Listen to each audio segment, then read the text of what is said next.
Have you ever been told a lie that was so absurd after a while you started to believe it? I used to do night shifts at a 7-Eleven, and one of the guys I worked with would always bring his 10-year-old daughter in with him, but according to him, she wasn't his daughter.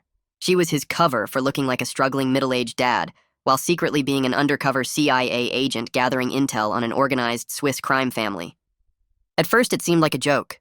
The girl would stay out back and play on her tablet, while he would go out to give her spy glasses and teach her fighting moves he'd learned from Karate Kid. It was kinda cute, but then about 3 weeks in, things started getting weird. I walked into the break room to grab my phone and saw the girl digging through her backpack looking for some chips. She didn't see me and pulled out what looked like a real handgun and slapped it on the table. I froze in the doorway immediately, and I think she heard me because she quickly started shoving the gun back into her bag. Then she looked up at me with these cold eyes that didn't match her age. "It's a fake gun, relax. But my brother had served in the army. I swear that pistol looked real." I told her dad about it instantly, and his response was to bring the girl out back with him to talk. I don't know what was said. All I know is she never brought the gun again. Then a week later, I witnessed something that made my skin crawl.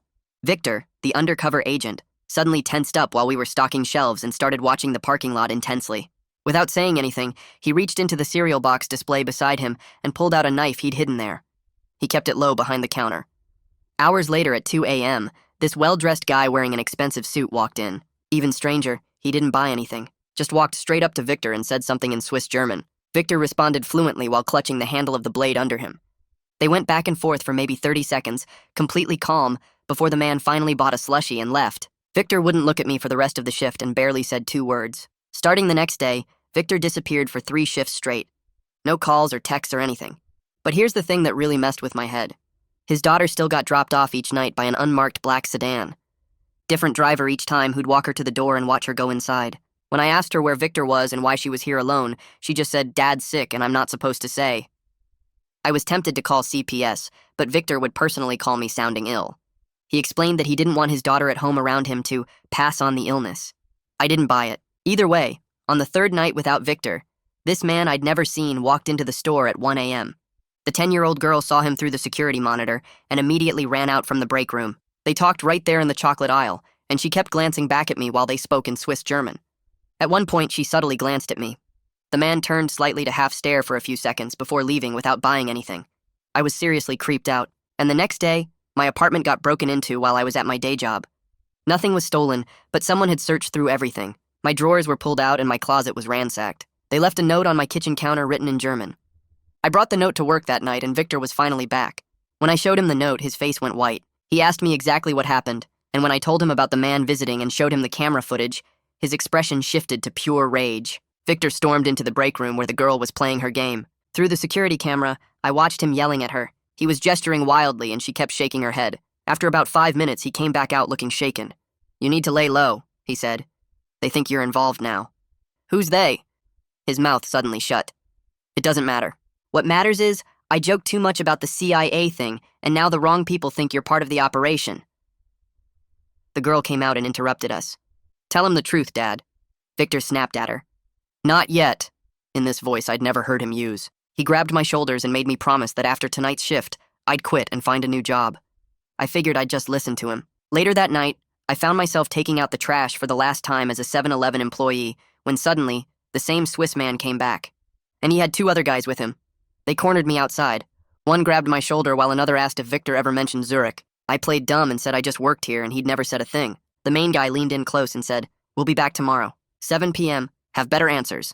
I walked back inside on shaking legs and somehow made it through the last 2 hours of my shift. Every time the door chimed, I jumped, expecting those 3 men to come back early. Victor's car sat in the parking lot the whole time, just idling there with his headlights off. I could see him through the windshield, staring straight ahead, and in the back seat the girl's small shape was visible against the glow of her tablet. At 3 a.m., I locked up the store with hands that wouldn't stop trembling, and Victor pulled out of the lot without a word or wave. The drive home took forever because I kept checking my rearview mirror at every intersection, convinced I'd see a black sedan following me. My apartment felt wrong when I got there, even though nothing looked different. I checked the locks 3 times, wedged a chair under the doorknob, and lay in bed staring at the ceiling. Sleep came in short bursts between checking my phone for the time, watching the hours count down towards 7 p.m. tomorrow. By 6 a.m., I gave up trying to sleep and sat at my kitchen table drinking coffee, making lists of what I needed to do. The decision felt clear in the gray morning light. I wasn't going back to that store tonight, and I needed to get ahead of whatever was happening before those men showed up looking for me. At exactly 8 a.m., I called Andre, my store manager, and told him I needed emergency time off starting immediately. He sounded annoyed at first, asking if this was really an emergency or just a schedule conflict. I said men had threatened me at the store last night and I didn't feel safe coming in. His tone changed fast after that. He asked if I was okay and whether I'd called the police, then said he'd mark me off the schedule, but corporate would need a formal incident report by the end of today. I spent the next hour at my laptop, methodically downloading everything I could access from the store's security system. The footage showed the 3 Swiss men from last night pretty clearly, at least from certain angles. I took screenshots of every timestamp where they appeared, making sure to capture their faces and the parking lot shots. Then I got out the German note from my apartment break-in and photographed it from multiple angles, using my phone's camera to get the handwriting as clear and sharp as possible. The whole time, my hands felt steadier than they had all night, like having concrete tasks was keeping the panic at bay. Around 10 a.m., I couldn't stop myself from texting Victor. I typed out a message demanding to know what was really going on and why people were threatening me over whatever he was involved in. His response came back 20 minutes later, just 4 words at first, then another text right after. The messages made my stomach drop because they confirmed these people had the capability to monitor phones. I sat there staring at my screen, realizing I'd been thinking of this as some weird misunderstanding that could be cleared up with explanations. But if they had surveillance tech, this was way more serious than I'd wanted to believe. I started pacing my apartment, phone in hand, trying to decide what to do next. The smart thing would be calling the police, but what would I even say? My apartment got broken into, but nothing was stolen, just a note in a foreign language. My coworker might be involved with criminals. Some well-dressed men asked me questions in a parking lot. It sounded insane even in my own head, like paranoid rambling about spy movies and international crime. I walked back and forth across my living room for almost an hour, wearing a path in the carpet, feeling the walls get closer with each pass. But finally I decided that having something official on record was better than nothing, even if the cops thought I was crazy. I pulled up the police department website and found the online reporting system. It took me another hour to fill out everything about the break-in, the threatening note, and last night's confrontation with the 3 men. At the end, there was a box to request an in-person follow-up, and I checked it without hesitation. The confirmation email came through right away, saying someone from the detective division would contact me within 24 to 48 hours. That timeline felt like forever when I only had until 7 p.m. tonight, but at least it was something. I couldn't just sit in my apartment waiting and thinking, so I grabbed my keys and drove to the hardware store across town. I spent 20 minutes walking the aisles, picking out a new deadbolt that looked harder to pick, a security bar to wedge under my door handle, and rubber wedges to jam in the gap under my door. The cashier gave me a look like he was wondering what I was so scared of, but I didn't care.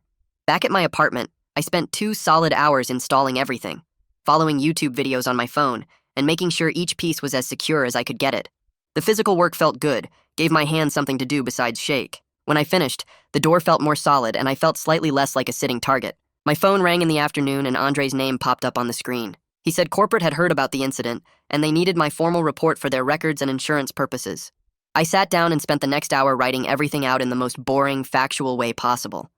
I listed dates and times, described what the 3 men looked like and exactly what they'd said to me, mentioned Victor's strange behavior without speculating about why. I left out anything about CIA agents or Swiss crime families or smuggling operations, just stuck to workplace safety concerns. It read like a boring incident report, which was perfect, even though it barely scratched the surface of how dangerous this felt. While I was reviewing all the security footage again, trying to make sure I had everything saved, I noticed something I'd completely missed before. The Swiss men had been really careful about avoiding the main entrance camera when they arrived, keeping their faces turned away or staying just out of frame. But when they left, one of them walked right through the parking lot camera's view. I could see his face clearly for almost 3 full seconds, plus his expensive watch and even part of the license plate on their sedan.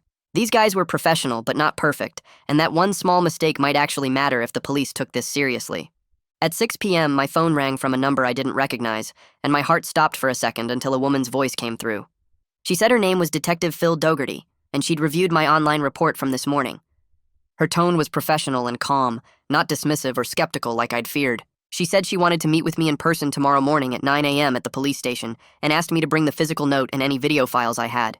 I agreed immediately, feeling this tiny thread of hope that maybe someone official was actually taking this seriously. She asked a few quick questions about whether I felt in immediate danger or if I needed patrol cars sent to my location tonight. I told her about the 7 p.m. deadline the men had given me, and she said she'd have officers increase their presence near the store around that time. After we hung up, I sat on my couch holding my phone, feeling like maybe I'd done everything I could do for now. I sat there staring at my phone for maybe 20 minutes, trying to convince myself I'd done enough. At 6:30 p.m., My phone buzzed with a text from an unknown number, and my stomach dropped when I saw the message. "Don't be at the store at 7, please." It was Victor. I could tell from the way he wrote it, and the fact that he was actually begging me to stay away scared me more than anything else he'd said. I texted back asking what was going to happen, but the message just sat there with no response. I watched the minutes tick by on my phone. 6:35, 6:40, 6:45, each one feeling like it took forever. My new deadbolt and security bar suddenly felt like they weren't nearly enough protection. At 6:55, I couldn't take it anymore and pulled up the store's security camera feed on my phone, even though I knew I probably shouldn't still have access to it. The screen loaded slowly, showing the empty aisles and the evening clerk behind the counter doing something on his phone. I kept refreshing it every few seconds, watching the timestamp creep towards 7 p.m. At exactly 7:03 p.m., 3 figures walked through the front door, and I recognized them immediately. The Swiss men moved straight to the counter, and the clerk looked up, clearly surprised by something they said. I watched him shake his head and point toward the schedule board on the wall behind him. They talked for maybe 2 minutes, the clerk looking more and more uncomfortable, before they turned and walked back out without buying anything. My phone buzzed again 30 seconds later with a text from Andre. "3 men just came asking for you. Told them you weren't scheduled. They left." I typed back a quick thanks and immediately started thinking about what this meant. They knew I wasn't there tonight, which meant they'd be looking for me somewhere else. I spent the rest of the evening packing up anything I couldn't afford to lose. My laptop went into my backpack first, then my important documents like my birth certificate and social security card that I kept in a folder. I grabbed about $300 in cash I'd been saving and stuffed it in my wallet.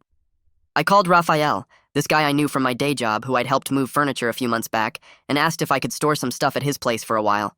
He said sure without asking too many questions, which I was grateful for because I didn't know how to explain any of this. His apartment was across town, a solid 40-minute drive, and I took a weird route to get there just in case anyone was following. Raphael met me at his door and helped me carry everything inside, putting my boxes in his hall closet. While I was there, I also went through my phone settings and changed my lock screen to remove my address and full name, just showing my first name and a generic background photo. I set up 2-factor authentication on my email, my bank account, and every other app I could think of. It felt like I was preparing for something way bigger than just 3 angry guys, but I couldn't shake the feeling that this was going to get worse before it got better. That night, I lay in bed staring at my ceiling, unable to stop my brain from replaying everything over and over. The girl's face when she'd pulled that gun out 3 weeks ago, those cold eyes that didn't match her age at all. The Swiss man speaking to Victor in their language while Victor gripped that hidden knife. The way my apartment had been searched so carefully, every drawer pulled out, every closet opened. Victor's panicked voice saying, "They think you're involved now," like I'd done something wrong just by working the same shift as him. Every tiny sound in my building made me jump. A door closing somewhere down the hall sounded like someone breaking in. Footsteps above me from the upstairs neighbor felt like someone coming for me. I checked my door locks 4 times between midnight and 3 a.m. and finally gave up on sleep completely around 5 a.m. I made coffee and sat on my couch watching the sun come up through my window, feeling exhausted but too wired to actually rest. My phone rang at 8:30 a.m. and I almost dropped it when I saw it was Detective Dougherty. She asked me to confirm our 9 a.m. meeting and told me to bring the German note and any video files on a USB drive. Her voice was calm and normal, like she was just scheduling a regular appointment, and somehow that helped me feel slightly less crazy. I gathered everything into a folder, including printouts of the security footage, timestamps, and screenshots of the Swiss men. I found an old USB drive in my desk drawer and copied all the video files onto it, labeling it with the dates. I left my apartment at 8:40 a.m. and drove to the police station, arriving at 8:45, even though our meeting wasn't until 9.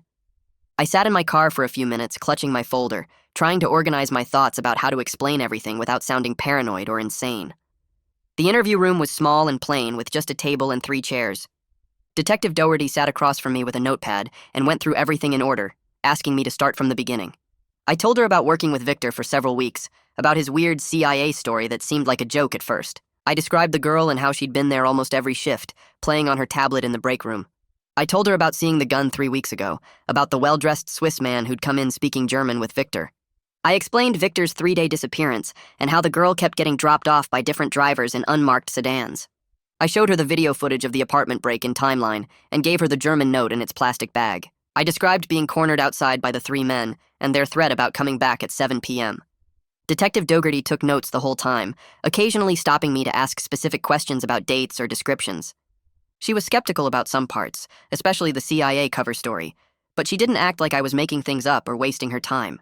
After almost 2 hours, she assigned me a case number and said she'd look into Victor's background and try to track down the vehicle registrations from the footage. When I left, I felt like at least someone official believed me, even if I was still scared about what might happen next. Before I left the station, Detective Dougherty suggested I get the German note translated independently to make sure we understood exactly what it said.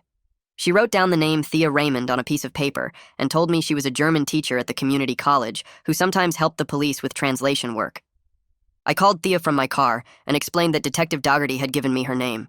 She said she had a break between classes that afternoon around 2 p.m. and could meet me in her office if I could get there by then. I agreed immediately and plugged the community college address into my phone. My phone rang again while I was driving away from the station, and I saw it was Andre. He said he needed my written incident report for corporate and their insurance records.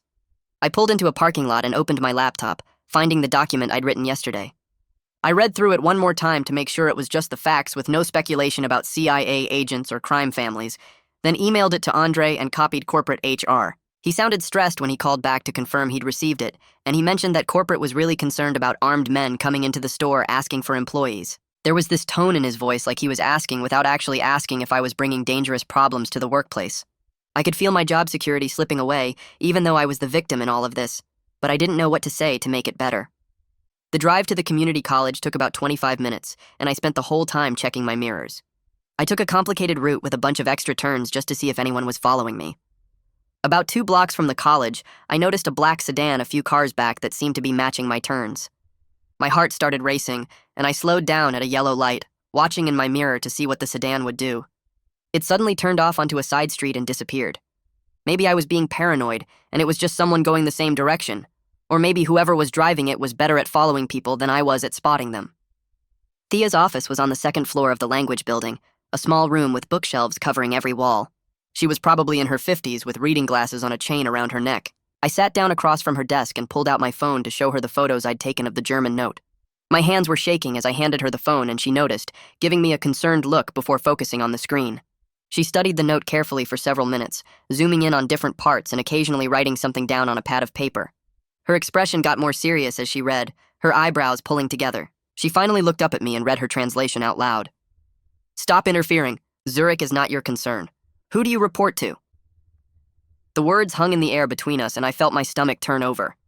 The phrasing wasn't just a threat to leave something alone, it was asking who I worked for, like they thought I was part of some organization or operation. Thea pointed out that the handwriting showed specific dialect markers consistent with educated Swiss German speakers, probably from the Zurich area specifically. She said the phrase, "Who do you report to?" suggested they thought I was part of some official operation, rather than just a random convenience store worker. This changed everything because it meant they weren't just warning me off, they were actively trying to figure out if I was a threat to whatever they were doing. I thanked Thea for her help and walked back to my car with my phone already out. Sitting in the parking lot, I opened my email and typed a message to Detective Dougherty with the subject line, "Translation of German Note." I attached the photos of the note and copied Thea's translation word for word, then added her notes about the dialect markers and the Zurich connection. My hands were still shaking as I hit send. I sat there staring at my phone for maybe 10 minutes before it rang with Detective Dougherty's number. She got straight to the point and told me I needed to stay away from the store tonight and every other night. Her voice was firm when she said she'd arrange for a patrol car to drive by around 7 p.m., but she warned me they couldn't do much more than observe without evidence of an actual crime. I asked if the threatening note counted as evidence, and she explained it was more complicated than that because it was vague enough to have different interpretations. The frustration in her voice matched what I was feeling, this sense of being trapped by rules and procedures while actual danger was right there in front of us. That evening, I was back in my apartment pacing between the kitchen and living room. The clock on my microwave showed 6:47 p.m., and I couldn't stop checking it every few minutes. My phone was in my hand, and I kept refreshing my messages even though I knew Andre wouldn't text until something happened. At 7:14 p.m., my phone buzzed and I nearly dropped it. Andre's message was short and direct. "Those 3 men came back. Asked for you again. I told them you quit. They didn't buy anything. Just left." I read it 3 times, feeling this weird mix of relief and fresh panic. On one hand, I wasn't there and nothing bad happened. On the other hand, now they knew I was actively avoiding them, which probably made me look even more suspicious in their eyes. If they really thought I was some kind of handler or informant, my sudden disappearance after their threat would just confirm their suspicions. My phone rang at 8 p.m., and Detective Dougherty's name showed up on the screen. She said the patrol officers had seen 3 men matching my description hanging around the store entrance around 7 p.m., but without probable cause they couldn't stop or question them. I could hear the frustration in her voice, the same feeling I had about being stuck between believing something dangerous was happening and being limited by what the law actually allowed. She told me I needed to start varying my daily routines and avoid predictable patterns. Don't leave for work at the same time every day. Take different routes. Park in well-lit areas. Tell someone my schedule each day. The advice made sense, but it also made the danger feel more real, like I was actually being hunted and needed to think about basic survival tactics. At 10 p.m., my phone rang again from a blocked number. I almost let it go to voicemail until I heard Victor's voice and it stopped me cold. He sounded completely different from his usual mysterious persona, exhausted and genuinely scared. The CIA thing was supposed to be a joke, he said, and there was this defeated quality to his words that made my stomach turn. I made it too convincing, and now the wrong people think you're my handler or an informant. Part of me wanted to scream at him for dragging me into this mess with his stupid lies, but mostly I just felt sick. His admission that it was all fake should have made me angry, but instead I just felt this cold certainty that I was in real danger because of someone else's bad decisions. I demanded to know about the girl, who she really was, and why she was always with him. Victor went quiet for a long moment before saying she was safer at the store than at home, which wasn't really an answer at all. I pushed harder, asking what that meant and why a 10-year-old needed to be kept safe at a convenience store in the middle of the night. He just kept saying he couldn't explain it all right now and that I needed to trust him. My distrust hardened into something cold and certain right then. Whatever was really going on, he'd been lying from the very beginning, and that girl was caught in the middle of something dangerous that had nothing to do with spy games or CIA covers. The next morning, my phone rang at 9 a.m. with a number I didn't recognize. A woman identified herself as Violet Jensen from CPS and said she'd accepted my report for investigation. Her tone was professional, but I could hear genuine concern underneath when she said she'd attempt to make contact with the child at the store location I'd provided. She asked if I had any other information about where the girl lived or went to the school, and I had to admit I knew almost nothing concrete. I didn't even know the girl's real name. Violet said these investigations take time and that she'd keep me updated, but I could tell from her voice she was as frustrated as I was by how little solid information there was to work with. That night, I was doing my usual security check before bed, making sure the new deadbolt was locked and the security bar was in place. That's when I noticed my doormat was shifted slightly from where I always positioned it. I'm careful about stuff like that now, and the rubber backing leaves these faint marks on the concrete outside my door. The marks didn't line up anymore. Someone had been at my door, either testing it or checking if I was home. I grabbed my phone and took several photos of the mat position and the misaligned marks, then sent them to Detective Doherty with a message explaining what I'd noticed. The violation crept under my skin like insects, this feeling that my safe space wasn't safe at all. Detective Doherty called first thing the next morning and went through a list of practical safety advice. Vary my commute times. Use different routes to work and home. Park only in well-lit areas with security cameras if possible. Tell someone my schedule every single day so there's a record if something happens. She was treating this like I was a potential target, which I guess I was. The conversation was brief and matter-of-fact, but I could hear the concern she was trying to keep professional. She couldn't protect me 24/7, and we both knew it. I was on my own for most of this, just trying to stay unpredictable enough that whoever was watching me couldn't establish a pattern. The next morning, my phone rang with Andre's name on the screen, and I answered expecting him to ask about my schedule. Instead, his voice had this tight quality I'd never heard before, like he was choosing every word carefully. He said corporate had been calling him about the security incidents at the store, and they weren't happy about armed men coming in repeatedly asking for employees.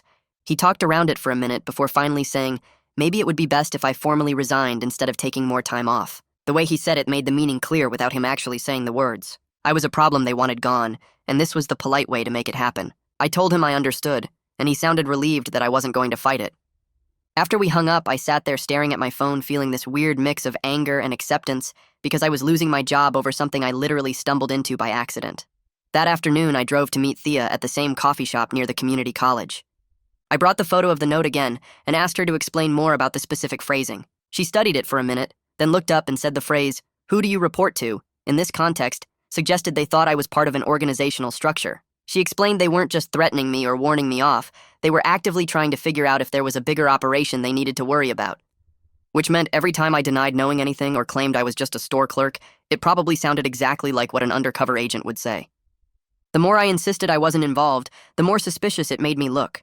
Thea could see the fear on my face, and she touched my hand briefly before pulling back. She said I needed to be extremely careful because these people were clearly sophisticated enough to think in terms of handlers and informants and organizational structures.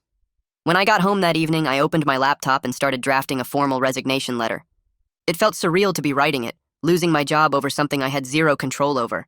I kept the letter simple and professional, just saying I was resigning effective immediately due to personal circumstances. I emailed it to Andre and copied corporate HR, then saved a copy to my desktop for my own records. At least this way I could control the narrative slightly. I quit rather than being fired for bringing danger to the workplace. The distinction probably didn't matter much in practical terms, but it mattered to me. The next morning, I had an email from Detective Dougherty asking if I could meet her for another conversation. She said she'd found some background information on Victor that she wanted to review with me. We met at a different coffee shop this time, one closer to downtown instead of near the police station. She slid into the booth across from me and pulled out a thin folder. She explained that Victor had a history with law enforcement, nothing major enough to charge him with, but definitely enough to be on their radar. He'd been questioned multiple times about cross-border smuggling between Canada and the US over the past few years. Every time they questioned him, he had explanations that were just plausible enough that they couldn't charge him, but the pattern was clear. The CIA story was complete fiction, but he was absolutely involved in something illegal. And Detective Dougherty closed the folder and looked at me directly. She said I needed to accept that Victor had been lying from the very beginning, and that girl was caught in the middle of whatever criminal operation he was running. Later that afternoon, Violet from CPS called with an update. She said she'd gone to the store during what would have been Victor's normal shift time, but the girl wasn't there, and the current employee working had never seen her. Violet left her business card and information with the clerk, asking them to call if the child showed up. I gave her Victor's full name and the exact times he usually worked, hoping it would help her make contact. She thanked me, but I could hear the frustration in her voice that matched my own. The bureaucracy moved so slowly when I knew that girl was in danger right now. Violet assured me the case was active and they were doing everything they could, but I hung up feeling helpless. I needed to return my work uniform and keys to the store, so I waited until mid-afternoon when I knew it would be busy with customers. I called Raphael and asked if he could come with me, and he agreed immediately without asking questions. He waited in his car in the parking lot with the engine running while I went inside. The day manager was behind the counter, and I handed her my uniform in a plastic bag along with my keys and name tag. The whole interaction took less than 3 minutes. My heart was pounding the entire time, my eyes constantly scanning the store and parking lot for any sign of the Swiss men. But nothing happened. No one approached me, no one was watching from the parking lot, no black sedans appeared. It was almost anticlimactic after all the buildup of fear.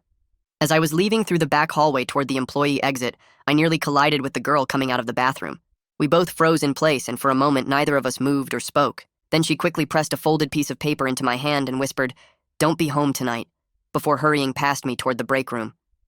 I was so shocked I almost dropped the paper. By the time my brain processed what had just happened, she was already gone around the corner. I shoved the paper in my pocket and walked quickly out to Raphael's car, my hands shaking. Once we were in Raphael's car, I pulled out the paper and unfolded it with trembling hands. It was a crude, hand-drawn map, showing what looked like my apartment building and the surrounding streets. There was a red X marked directly on what had to be my unit based on the position in the building. Underneath in child's handwriting it said, "They're coming. Don't be there." My blood went cold as I stared at the map. This 10-year-old girl had just warned me about a planned attack on my home. Raphael saw my face and asked what was wrong. I showed him the map without saying anything and watched his expression change from confusion to alarm. I pulled out my phone and called Detective Dougherty immediately. My voice was shaking as I read her the note and described the hand-drawn map. She was quiet for a moment, then her voice came back firm and clear. She told me not to go home tonight under any circumstances. She said to leave my lights and TV on to make it look like someone was there. She would have patrol cars increase their presence in my area, but she was honest that they couldn't maintain 24-hour surveillance on my apartment. I thanked her and hung up, then turned to Raphael. I asked if I could stay at his place tonight, and he agreed immediately, hearing the fear in my voice. He said I could stay as long as I needed and not to worry about it. From Raphael's apartment that night, I accessed the security camera I'd installed in my own hallway using my phone. I sat on his couch with the phone screen glowing in the dark, watching the empty hallway outside my door. Around 11 p.m., a figure appeared at the far end of the hallway and walked slowly toward my door. It wasn't one of the Swiss men I'd seen before, but someone new. He tried my doorknob carefully, testing if it was locked. Then he examined my lock closely, bending down to look at it from different angles. After that, he just stood there in front of my door for what felt like forever, but was probably about 5 minutes. Finally, he walked away back down the hallway and disappeared from view. I sat there staring at my phone screen, feeling sick. The girl's warning had been completely accurate. They really had come for me tonight, and I was only safe because a 10-year-old had risked herself to warn me. I was grateful I'd listened to her, but the reality was sinking in that I was essentially homeless now, too scared to go back to my own apartment. The next day, Violet called with an update that made my stomach turn. She'd gone back to the store and saw the girl being dropped off by a black sedan with windows so dark you couldn't see inside at all. Violet walked right up to the driver's side and knocked on the window, asking to speak with whoever was inside about the child's welfare. The driver didn't roll down the window or say anything, just sat there for maybe 10 seconds while Violet stood next to the car. Then he suddenly put the car in drive and took off with the girl still in the back seat, leaving Violet standing in the parking lot. She documented everything and wrote up a full report for her boss, but she sounded So frustrated on the phone because without knowing where the girl actually lives or what school she goes to, CPS can't do much more than try to catch them at the store. I listened to her explain the system's limits and felt completely helpless, like we were all just watching this kid stay trapped in whatever situation she was in. A few hours later, my phone rang from a blocked number, and I almost didn't answer it until I heard Victor's voice. Except this time, he sounded totally different from his usual calm, mysterious act. His voice was shaking and high-pitched as he practically yelled into the phone, asking if I'd lost my mind bringing CPS into this whole thing. I felt my own anger rise up and snapped back that a 10-year-old shouldn't be hanging around a convenience store at midnight while strange men drop her off in unmarked cars. I told him he needed to explain what was really going on right now, or I was done with all his lies and games. There was this long silence on the line where I could hear him breathing hard, and when he finally spoke again, his voice sounded completely defeated and tired. He started talking, and this time I knew he was finally telling the truth because everything sounded too specific and too real to be made up. He said he'd gotten himself into debt with people back in Zurich who were connected to smuggling stuff across borders, and the debt had been growing for about 2 years now. The girl wasn't his daughter and wasn't even related to him in any way. She was connected to some mid-level guy's family, but Victor wouldn't say exactly how or why, just that he was supposed to keep her visible and safe as part of some kind of insurance deal. The whole CIA agent story was supposed to be a joke that explained why she was always with him without having to tell people the real reason. He kept going and explained that the girl served 2 purposes at the same time. Her being around kept certain dangerous people from doing anything to him because she was valuable to them somehow, but it also meant Victor had to do whatever they told him to do. The Swiss men who'd been threatening me were trying to figure out if Victor had turned into a snitch or if I was some kind of cop or federal agent running him as an informant. My accidental involvement in everything had made the whole group paranoid, and now both Victor and I were seen as possible threats to whatever operation they were running. I hung up with Victor and immediately called Detective Dougherty to tell her everything he'd just admitted.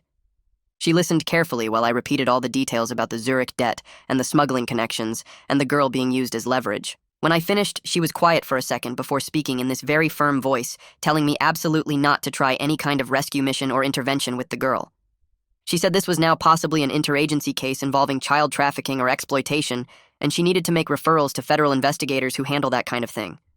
Her warning was super clear. She said I was just a regular civilian who was already in danger, and trying to play hero would only make things worse for everyone, including the girl herself. After that call, I spent the rest of the afternoon going through all my online accounts and security settings. I changed my phone number and only gave the new one to Raphael, Detective Dougherty, and my parents. I set up a brand new email address that had nothing to do with my name and turned on password managers for all my accounts. The whole process made me feel like I was going into witness protection, even though I hadn't actually witnessed any specific crime. I'd just stumbled into something dangerous by complete accident and bad luck. That evening, I was leaving a grocery store near Raphael's place carrying 2 bags when this guy bumped into me really hard in the parking lot. My first thought was pickpocket, so I immediately checked my pockets, but my wallet and phone were both still there exactly where they should be. Then I heard this whisper right next to my ear in accented English, just one word said quietly. The word was handler, and then the man kept walking away without looking back at me or slowing down at all. I stood there frozen in the parking lot with my heart beating so fast I could feel it in my throat, finally understanding that it wasn't a robbery attempt or an accident. It was a message telling me they were still watching me and still thought I was running Victor as some kind of informant. The next day, Andre called and his voice had this sad quality to it that I'd never heard before. He told me Victor hadn't shown up for his last 3 shifts and wasn't answering any calls or texts from the store. Corporate was moving forward with terminating him for job abandonment since he'd basically disappeared without any explanation. Andre said he'd actually liked Victor despite all the weirdness, and now the whole situation had just fallen apart completely. I thanked him for letting me know, and we both kind of acknowledged, without saying it directly, that this was probably the last time we'd ever talk to each other. My brief career working night shifts at that 7-Eleven was officially over for good. Late that night, I couldn't sleep, so I pulled up the store's security camera feed on my laptop one final time before my access got shut off. I was just scrolling through the footage when I saw the girl being dropped off alone again around midnight. I grabbed my phone and immediately sent the timestamp and screenshots to both Violet and Detective Dougherty. The sedan driver was visible for just a couple seconds as he walked the girl to the door, and I could see it was definitely a different person than the previous drivers I'd seen before. They were rotating who brought her, which meant this wasn't just some casual arrangement, it was organized and planned out systematically. The next morning, Detective Dougherty called with a request that surprised me. She asked if I would be willing to wear a small audio recorder if I had any future contact with Victor or the girl, but she made it super clear this was completely voluntary and only if I felt safe doing it. She said multiple times that I should never put myself at risk and could say no without any problem. I agreed right away because I understood that any evidence I could gather might actually help with both the criminal investigation and the CPS case about the girl. 2 days later, I'm checking my mailbox at Raphael's building, and there's a prepaid flip phone sitting on top of my electric bill. My hands start shaking as I pick it up because nobody should know I'm staying here except Raphael and Detective Dougherty. The phone buzzes in my palm and I nearly drop it. One text message shows on the screen in plain letters. Park on Elm Street. Noon tomorrow. Come alone. There's no signature and no other context, but I know immediately it's about the girl. I take a photo of the phone and the message and send it straight to Detective Dougherty before I even go back inside. She calls me within 10 minutes and we talk through whether I should actually go or not. Her voice stays calm and professional, but I can hear the concern underneath. She points out that a public park in the middle of the day is relatively safe compared to other meeting spots they could have chosen. She says she'll have officers in regular clothes positioned around the area where they can watch without being obvious. The decision is mine, but she thinks the risk is manageable if I'm careful. I spend the entire night lying awake in Raphael's guest room, staring at the ceiling and trying to decide if this is brave or just incredibly stupid. Every time I close my eyes, I see that girl's face and those cold eyes that don't match her age. By morning, I've made my choice. At noon, I'm sitting on a bench in Elm Street Park, positioned exactly where the security cameras can see me clearly. I picked a spot near the playground where families with kids are playing and watching. The spring air is warm, and there are joggers passing by every few minutes. My phone is in my pocket with Detective Dougherty's number ready to dial. I've been here for maybe 5 minutes when the girl appears from behind the tall playground equipment and walks straight toward my bench. She moves with this sense of purpose that makes her look older than she is. She sits down next to me without any greeting or small talk. Her hand reaches into her jacket pocket and pulls out a small black flash drive. She places it directly into my palm and closes my fingers around it. Give this to your cop. Her voice is completely flat, like she's reading from a script. Don't talk to Dad. He'll just lie more. I'm struck again by how much she seems like a tiny adult trapped in a kid's body. Before I can say anything back to her, I notice movement in my side vision. 2 men are standing about 50 yards away near the parking lot, and their attention is locked on our bench. They're not the Swiss men I saw at the store, but their body language screams surveillance. One of them has his phone out like he's taking photos. My heart starts pounding so hard I can feel it in my throat. I stand up slowly and start walking toward the area with the most families and the clearest view of security cameras. The girl doesn't follow me at all. When I glance back over my shoulder, she's already walking in a completely different direction toward the street. I want to call out to her or make sure she's safe, but Detective Dougherty's instructions were clear. Don't engage. Don't create a scene. Just get the evidence and get out. I don't go anywhere near my car in the parking lot because those 2 men are still watching. Instead, I walk 2 full blocks to a busy shopping center with lots of people coming and going. I call a rideshare from a completely different pickup location than where I'm standing. During the ride, I call Detective Dougherty and tell her everything that just happened.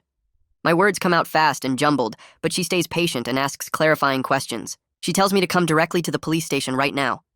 I clutch the flash drive in my pocket like it might explode or disappear. Whatever information is on this tiny piece of plastic, that little girl thought it was important enough to risk meeting me in public. The driver drops me off at the station entrance and I practically run inside. Detective Dougherty meets me in the lobby and takes me back to an interview room. She pulls out an evidence bag and I drop the flash drive into it. She explains that it's going to take time to analyze properly because they need to image it and check for any hidden software before they can actually view what's on it. She sits across from me with a notepad and starts asking detailed questions about everything. What was the girl wearing? What were her exact words? How did she seem emotionally? What did the 2 men look like? Where exactly were they standing? I describe everything I can remember, including how calm and purposeful the girl seemed, like she'd been planning this meeting for days. Detective Dougherty's expression gets more troubled as I talk. She says the girl's behavior suggests she's been living in this dangerous situation for a long time. Kids don't act that calculating unless they've had to learn survival skills way too young. That night, I'm back at Raphael's apartment trying to eat dinner when my phone rings from a blocked number. I almost don't answer, but something makes me pick up. Victor's voice comes through and it's shaking so badly I barely recognize it. You shouldn't have taken that drive. His words are rushed and panicked. You don't understand what you're involved in now. I start to respond, but the line cuts off completely before I can get a single word out. When I try calling back, the number shows as disconnected. I immediately report the call to Detective Dougherty, and she says they're actively trying to locate Victor for questioning, but he seems to have completely disappeared. She uses the phrase "gone to ground," which makes him sound like a criminal on the run. The next morning, I walk out to Raphael's parking lot to head to a job interview, and all 4 of my tires are slashed. Not just flat, but cut deep with something sharp. There's no note this time and nothing else damaged, just the clear message that they know exactly where I'm staying now. I file another police report, and Detective Dougherty logs it as part of the ongoing investigation. She calls me after reviewing the report, and her voice is more serious than I've ever heard it. She strongly suggests I consider temporary relocation again, maybe stay with family in a different city for a few weeks until things calm down. The constant moving and fear are exhausting me, but the alternative is so much worse. Violet calls later that afternoon with another update that makes me want to punch something. She went back to the store with police accompaniment this time, hoping to finally make contact with the girl or the sedan driver. But the driver saw the police car and immediately drove away with the girl still inside before Violet could even approach. Her voice sounds as frustrated as I feel. We're both trapped by procedures and limitations while a child stays in obvious danger. She assures me the case has been escalated now, and multiple agencies are involved. Federal people are looking at it. But progress feels maddeningly slow when I know that girl is still out there somewhere. Andre sends me a final email the next day with my termination paperwork and information about my last paycheck. He's removed me from the schedule permanently and processed my resignation as official. There's a brief personal note at the end thanking me for my work and saying he's genuinely sorry things ended this way. I appreciate the gesture even though it doesn't change anything. Mostly I'm just relieved to have one less connection to that store and everything that happened there. My brief career working night shifts at a convenience store is completely over. 2 weeks pass without any contact from anyone. No threatening calls, no suspicious cars following me, no visits to Raphael's apartment. The silence is almost worse than the threats because I don't know what it means. Then Detective Dougherty finally calls with news about the flash drive. It contained financial ledgers and internal messages all written in German. Everything relates to smuggling operations with dates and amounts and locations. The files have been forwarded to financial crimes investigators and possibly federal agencies. She can't share specific details with me, but her tone suggests this is way bigger than a local police matter now. The girl handed me evidence of an actual organized criminal operation. I spent the next 3 days apartment hunting online from Raphael's couch, scrolling through listings and calling landlords. Most places wanted first, last, and security deposit up front, which ate into my savings fast. But I finally found a studio sublet across town in a building with a security door and cameras in the lobby. The landlord barely asked questions when I explained I needed a short-term lease, just ran my credit and handed over keys 2 days later. I gave the address only to Raphael, Detective Dougherty, and my parents, making them promise not to share it with anyone. The rent was $200 more than my old place, which hurt without the 7-Eleven income.